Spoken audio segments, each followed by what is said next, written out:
Zakweli avec la directrice régionale aux droits des femmes. Bonjour Taslima Souleymana.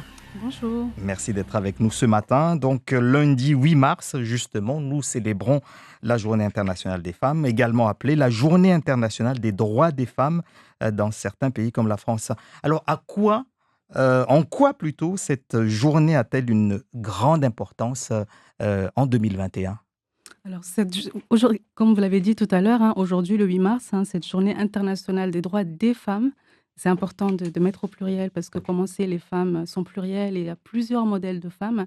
Et en cette année 2021, elle est encore plus importante dans le sens où, avec la situation sanitaire qu'on connaît, avec tout ce qui, tous les bouleversements que ça entraîne, il est important, en cette journée particulière et symbolique, de faire le point sur les avancées sur les droits des femmes, mais aussi l'occasion de donner l'occasion aux femmes d'entendre leur voix, d'entendre leurs revendications, leurs besoins et leurs attentes. Voilà. Mais est-ce qu'aujourd'hui, en 2021, il y a encore beaucoup d'écarts, beaucoup d'attentes de la part des femmes, particulièrement à Mayotte?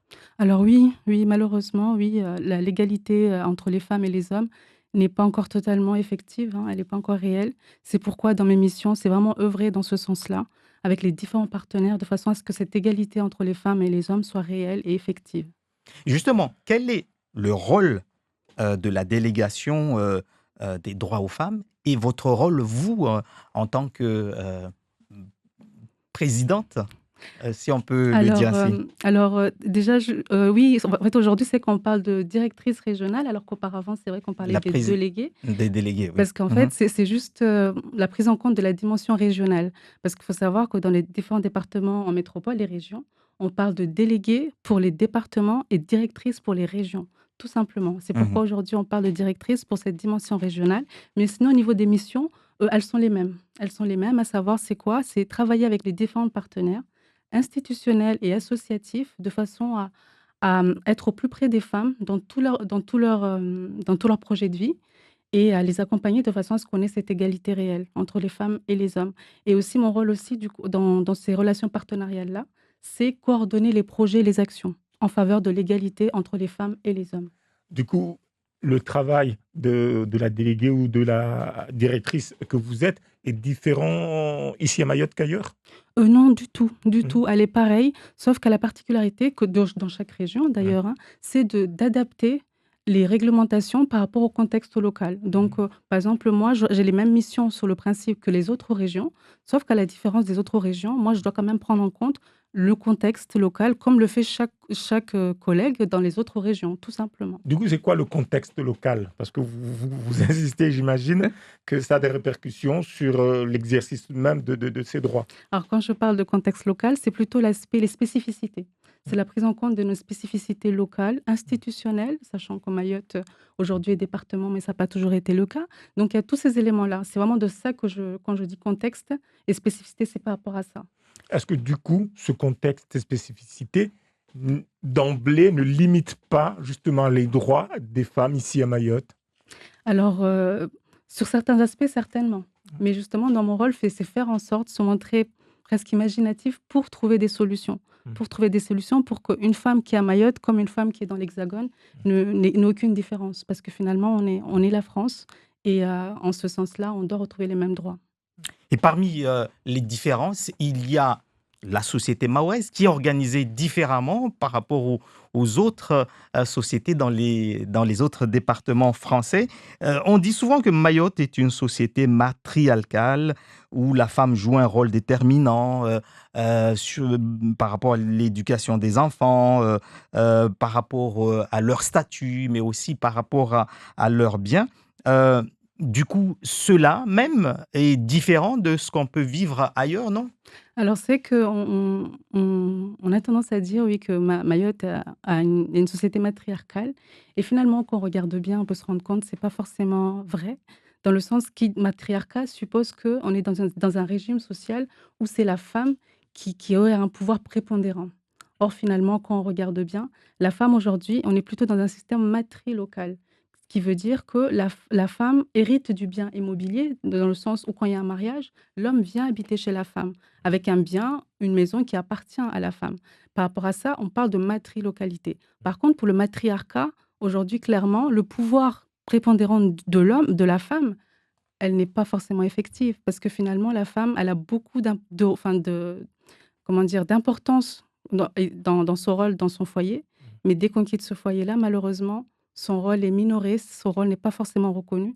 Donc pour moi, on n'est pas dans ce matriarcat-là, comme on peut l'imaginer, hein, mais plutôt on est dans une société patriarcale, comme en métropole d'ailleurs, mais matrilocale. On a cette particularité de cette matrilocalité. Alors, vous avez insisté sur le fait, aujourd'hui, aujourd'hui, c'est-à-dire quoi? Vous dites, aujourd'hui, nous sommes dans une société matrilocale, etc. Ah, alors c'est que, peut-être à tort, parce que finalement, ça ne date pas forcément que d'aujourd'hui, même bien avant, parce que même si on a notre histoire hein, avec, et notre identité avec les chatouilleuses, où la femme a joué un rôle très important dans l'ancrage de la Mayotte dans la République française, mais il n'empêche, pendant tout ce temps-là, une fois que c'était passé, la femme finalement a occupé son rôle, a continué à occuper son rôle dans son foyer finalement. En dehors, dans la sphère publique, politique, sociale ou autre, finalement, c'est l'homme qui est quand même mis en avant. Donc finalement, oui, peut-être j'ai dit aujourd'hui, j'ai insisté sur ça, mais c'est pas forcément aujourd'hui, ça change, ça ne date pas que d'aujourd'hui. Alors, la sociologue Maria Mouravili disait que la femme mahoraise, pour être femme ici dans la société mahoraise, doit être d'abord enfant d'eux, épouse d'eux et ensuite mère d'eux. Lorsque l'un de ces comment dire, qualificatifs n'est pas là, elle n'est pas forcément considérée, acceptée réellement comme femme. Est-ce que vous êtes d'accord par rapport à ce regard-là? Alors, oui, tout à fait, parce qu'on est dans une société très communautaire et par rapport à ça, la femme est soumise à beaucoup de conceptions, de normes sociales et ces normes-là, justement, impliquent que, notamment par rapport au fait que la femme a une place parce qu'elle est mariée, parce qu'elle a un enfant, parce qu'elle a elle a une vie conjugale, qui soit complète et par rapport à ça, oui, c'est là, malheureusement, encore aujourd'hui, la femme est très, reliée à ces normes sociales conventionnelles et mon rôle d'ailleurs, c'est faire en sorte de lutter contre ces stéréotypes. Alors, est-ce que, alors, moi j'ai tendance à raisonner à l'envers, excusez-moi. Oui. Je me dis, est-ce que dans dans l'évolution, la femme mahoraise n'a pas perdu dans le fait qu'elle n'est plus Mafoulane, Mmh. par opposition à Mafoulane ou par complémentarité, mais elle est devenue seulement la femme de. Hem, Ça peut-être ça a évolué sur certains aspects, c'est Mhm, vrai. Aujourd'hui, on peut aussi s'arrêter qu'à l'aspect, enfin le lien, conjugal mhm, finalement, j'ai envie de dire. Il n'empêche, là aussi, la femme doit pouvoir exister par elle-même. mhm, Par elle-même, pas forcément en le rattachant à une maternité ou mhm, à un lien conjugal, à une vie mhm, conjugale. mhm, Donc c'est en ça aussi que le combat continue, pour que la femme puisse s'accomplir au-delà de la maternité, au-delà de sa vie conjugale, au-delà de sa place dans la société. Parce que finalement, cette place-là, peu importe ce qu'elle peut représenter, elle est en droit de la prendre et selon ce qu'elle souhaite, tout simplement, et les choix qu'elle souhaite. On voit beaucoup de femmes s'investir pour faire vivre la famille. Oui. Ici à Mayotte, parfois on parle de façon un peu péjorative de demi-maman Mmh. dans certaines situations. Les femmes mahoraises sont beaucoup dans l'entrepreneuriat. Et on le reconnaît, plus de 50% Mmh. ont une petite entreprise en tout cas. En revanche, en politique, pourquoi est-ce que les femmes n'arrivent pas à percer, n'arrivent pas à être acceptées? Alors, c'est vrai qu'en matière d'entrepreneuriat, comme vous l'avez si bien dit, là, à Mayotte, on est quand même parmi les départements où l'entrepreneuriat vraiment est en première ligne. C'est à plus de 50, ce qui est vraiment, très bien par rapport aux autres départements où c'est Mhm, à 30 au niveau national. Et puis sur l'aspect politique, justement, moi, c'est qu'on a vu hein, dernièrement les élections municipales, on n'a pas eu de femmes élues maires. Mais moi, ce que j'ai envie de dire, et c'est peut-être voir la question autrement, peut-être c'est les électeurs peut-être qui ne font pas suffisamment encore confiance aux femmes. Parce que finalement, quand on regarde bien, on a eu des candidates à des têtes de liste. mhm. Ce qui montre que la femme, justement, a envie de prendre cette place-là. Elle a envie de s'investir en politique. Mais encore une fois, ça montre mais les résultats montrent qu'il y a encore peut-être encore, beaucoup de réticence de la part des électeurs et c'est un travail encore une fois, ça montre qu'il y a un travail encore à faire, tant du côté des femmes, pour celles qui n'osent pas encore, pour les pousser à aller dans ce sens-là, politique, tant du côté de la population, des partis politiques également, pour aussi, ensemble, qu'on puisse se dire: «Écoutez, il faut qu'on travaille de façon à ce que la en politique, la femme puisse avoir sa place entièrement et que cette place-là soit reconnue et pas minorée». Euh, euh, Narkem Sada a demandé à 8 femmes qui ont participé à une campagne, à la campagne Saint-Valentin récemment, Mmh leur mh. regard sur la santé sexuelle de la femme mahoraise. Une vidéo d'ailleurs va Mmh. être diffusée dans la journée sur Facebook. Oui. Justement, quel est votre regard sur ce sujet de la santé sexuelle ici à Mayotte? Est-ce que la femme est bien informée, la femme est bien protégée par rapport à tout ce qu'il y a autour de la santé sexuelle? Alors, c'est vrai qu'au niveau de la santé sexuelle, d'ailleurs, on entend par là tout ce qui est contraception, les grossesses précoces, notamment chez les mineurs, mais aussi les IVG. C'est vrai Mm. que sur ce sujet-là, il y a encore beaucoup à faire parce que notamment les IVG, on a quand même encore beaucoup de mineurs qui font appel à ce process et ce qui est quand même, qui n'est pas satisfaisant du tout. Donc au niveau de la santé des femmes, aujourd'hui, il y a encore énormément de tabous, notamment chez les jeunes. Chez les jeunes, souvent, d'ailleurs, on avait fait un café-débat à l'occasion de la Journée internationale de la contraception, où on était en intergénérationnel, on avait des parents, mais aussi des jeunes, les parents qui nous disaient: «On ne sait pas comment parler de sexualité, par exemple, et de contraception à nos enfants», et les jeunes qui nous disent aussi: «Nous, on ne fait pas confiance, on ne sait pas aussi comment en parler, on a peur d'être jugé». En même temps, c'est des questions essentielles et il y a ce fossé qui est là, qui fait qu'on a ces grossesses précoces. Donc, moi, dans mes ambitions pour 2021, c'est justement travailler avec le réseau santé, REPEMA notamment, particulièrement, de façon à ce qu'on puisse en mettre en place ces campagnes ou pourquoi pas aussi, parmi les idées qu'on avait proposées l'année dernière, c'est mettre en place peut-être une ligne gratuite où toute femme, jeune ou moins jeune, pourra appeler pour prendre des renseignements.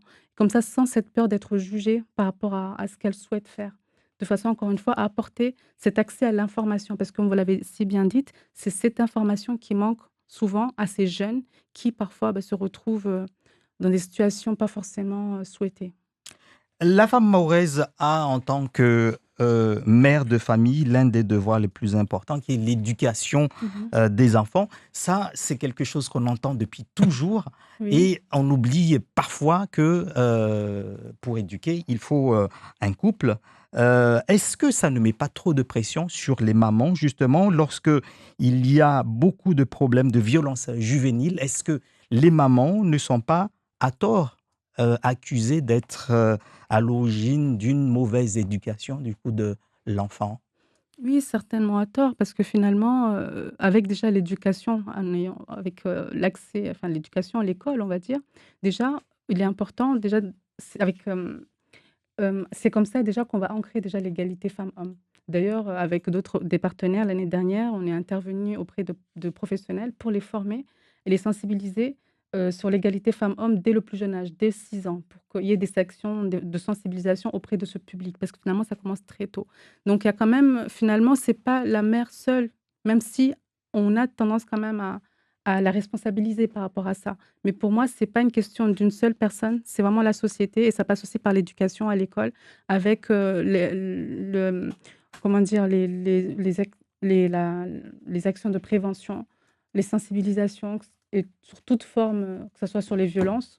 Parce que d'ailleurs, c'est déjà fait, ça a été déjà fait l'année dernière avec des interventions dans les établissements scolaires, notamment au collège, où la BBDJ, la brigade pour la délinquance, contre la délinquance juvénile, intervenait pour sensibiliser contre les violences. Donc finalement, c'est pas une question d'une seule, c'est pas juste les mères malheureusement, mais c'est quand même toute la société, notamment et particulièrement l'éducation aussi. Comment va s'organiser la journée du 8 mars? On est dans un contexte un peu particulier, hein, crise sanitaire oblige. Qu'est-ce qui est organisé Aujourd'hui. aujourd'hui? Alors c'est vrai que comme vous le soulignez si bien, on est dans un contexte, sanitaire très difficile. Il n'empêche, on a eu quand même les partenaires qui se sont, énormément mobilisés ou pour proposer des actions, des événements en distanciel. c'est-à-dire en ligne, dans les réseaux, différents réseaux sociaux, sur les différentes pages Facebook de ces différentes structures. Et j'en suis ravie et je profite de cette antenne que vous m'accordez pour les saluer toutes leurs initiatives et encourager, enfin, inviter toutes les femmes ou même, et les hommes à aller participer à ces différents ateliers proposés, à ces différents événements en ligne proposés où on donne on fait entendre la voix des différentes femmes. On fait entendre la voix des femmes, l'occasion finalement d'être à leur écoute, faire le point un peu sur ce qui va, ce qui ne va pas, parce que finalement, dans nos missions, moi-même, au service de l'État ou même associatif, autres institutionnels, pour pouvoir proposer la meilleure réponse pour l'égalité femmes-hommes, il est important d'avoir un retour sur leurs besoins, leurs attendus, pour adapter au mieux les services qu'on veut mettre en faveur des femmes. Est-ce que, vraiment, pour finir, Oui, lorsque vous parlez souvent d'égalité hommes-femmes, etc., oui. ça ne touche pas la fierté de certains hommes qui disent on va tous devenir des, entre guillemets, bonjour madame. Alors, c'est qu'à tort, les hommes peuvent penser que le fait qu'on parle d'égalité femmes-hommes, c'est à leur détriment, c'est contre eux ou qu'ils vont être diminués dans leurs droits. Bien au contraire, c'est juste un équilibre qu'on essaie de rétablir et en aucun cas, c'est préjudiciable pour eux, loin de là. Et c'est pour ça, d'ailleurs, je compte sur eux pour venir en aide et que cette égalité femmes-hommes, ces droits des femmes, soit le réflexe de tout le monde et pas forcément d'une institution ou d'associatif, mais que ça soit à chacun son niveau particulier, comment on se saisisse, parce que c'est la cause des femmes, c'est l'affaire de tout le monde. Merci à vous, Taslima Souleymana, d'avoir répondu à nos questions.